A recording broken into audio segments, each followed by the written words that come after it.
Hey everybody, Mike O'Brien, Fire Chief with the Brighton Area Fire Authority and also candidate for Second Vice President with the IFC, and here just to kind of give you a weekly fire service update. It's been a busy couple weeks since I've had the chance to maybe sit down and talk with you all, but my mind keeps going to, man, we have had some just devastating commercial fires across the country. Here recently, a small UPS facility in Pennsylvania. We had the large Walmart fire in Indiana. I think almost everybody has seen the San Jose fire at the Home Depot. And then even here recently, the construction-related fire out in a hotel in Ventura County. And my mind just keeps going as I was talking to some peers throughout the country really here is, what do we do as fire chiefs to help our fire departments be prepared? And, I keep going back. This is just a multi-pronged approach that we have to keep pushing as fire chiefs. Number one, are our fire prevention folks up to date? For fire chiefs who maybe aren't in the code process, really in the 2021, when we look at the construction-related fires, really the fire codes, both the IFC and NFPA 1, really started to drive some construction fire safety requirements. And my mind really goes to, how do we make sure our fire prevention, our CRR staff, are really empowered to work through those construction related and really what tools getting outside the construction related environment can we help our fire prevention folks, with all of our big box retail. I wish there was a one size fits all for, storage and sprinkler systems in those types of facilities, but they're so varying depending on, when the store was built, what standard was implemented, and where we're at with technology. When you build a new big box nowadays, man, we're talking big sprinklers, lots of fire protection water. A lot of times they're fire pumps, not all the time, but I would say this is challenge your fire prevention folks, especially as we're getting into Memorial Day. We know that, hey, their stores are starting to see a lot of transition of materials and getting prepared for that next wave of where they're going to sell a lot of material. But, storage heights, are they within what's allowed by the sprinkler system? And it's not just, hey, you got to maintain 3 feet from the sprinkler.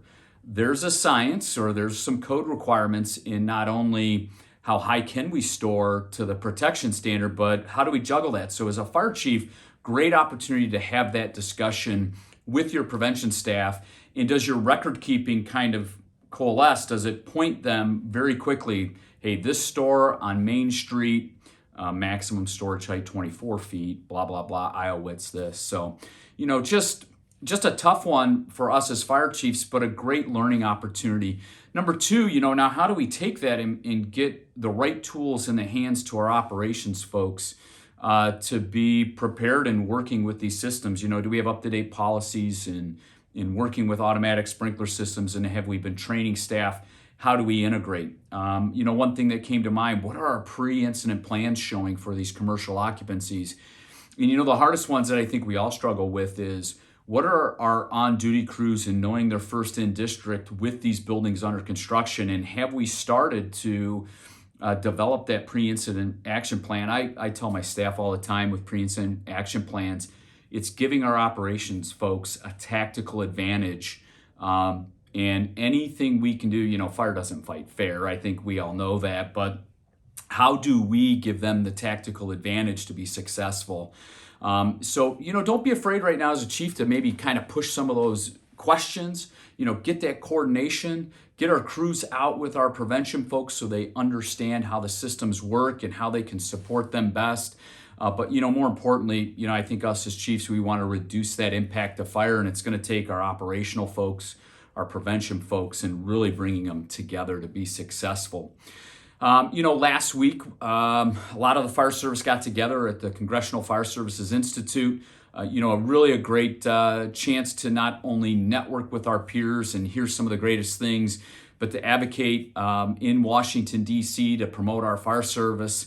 And it was an honor to go meet with some of our legislators here from Michigan and talk things, just that are really affecting the fire service. And, one of the things I think we're all pointing to is, how do we continue to support our first responders, our paramedics, and really make sure that, we're supporting that recruitment retention aspect and what can we do.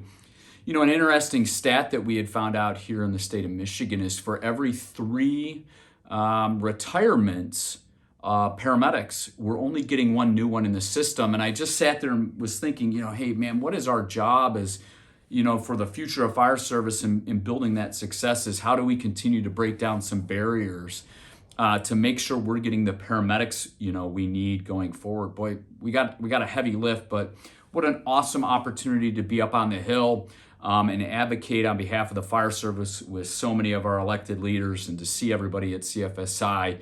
And before that, the IFC Board of Directors was meeting and started the process of working on our strategic plan.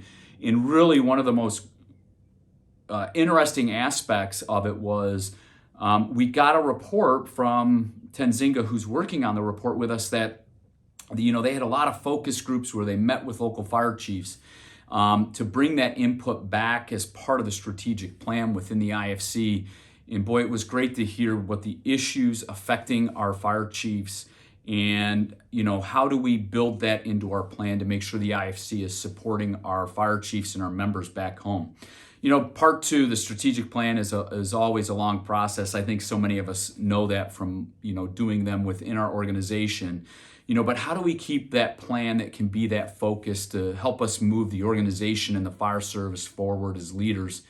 And I'm excited, coming up in early June, we're going to bring about 60 people together within the IFC and just keep that ball moving, not only with the board staff, but really all of our focus groups to really support our members. It'll be exciting when we get to FRI in August to see where that's really going. There's a lot of great things going on around the IFC. The Community Risk Reduction Leadership Seminar or Conference hosted by the Fire Life Safety Sections in Toronto, May 24th to 26th. It's not that hard right now to travel to Canada. You need your passport if you're coming from the United States. You need your vaccination status. But, hopefully we can see a whole bunch of you at CRR. It's going to be a great conference up in Toronto. FRM has some great online virtual training. If you didn't get the email from the IFC, it really highlighted some of the training that's out. But FRM on July 12th has a great online training, and the Hazmat Conference, which for our Hazmat folks is always just a powerful tool, just jam-packed with so much support for our Hazmat teams, June 4th through 12th over in Baltimore. So lots of great things going on within the IFC. From the campaign front, super excited. Had the chance to meet with the Minnesota Fire Chiefs and received an endorsement from the Indiana State Fire Chiefs this week. And just so honored to receive that endorsement from that state. And it's been great to continue to hear from so many of you and continue to network. I'd love to connect. Feel free, drop me a message here. Or feel free to reach out via email or go over to chiefobrien.com. Would love to connect and get you on our email list. Email goes out once a week, just nice, quick things that we need to know as the fire service. So election starts May 25th, so it's coming right around the corner. But hey, we're going into a holiday weekend. I wish everybody, a blessed Easter for really across the world, and hope everybody has a great day.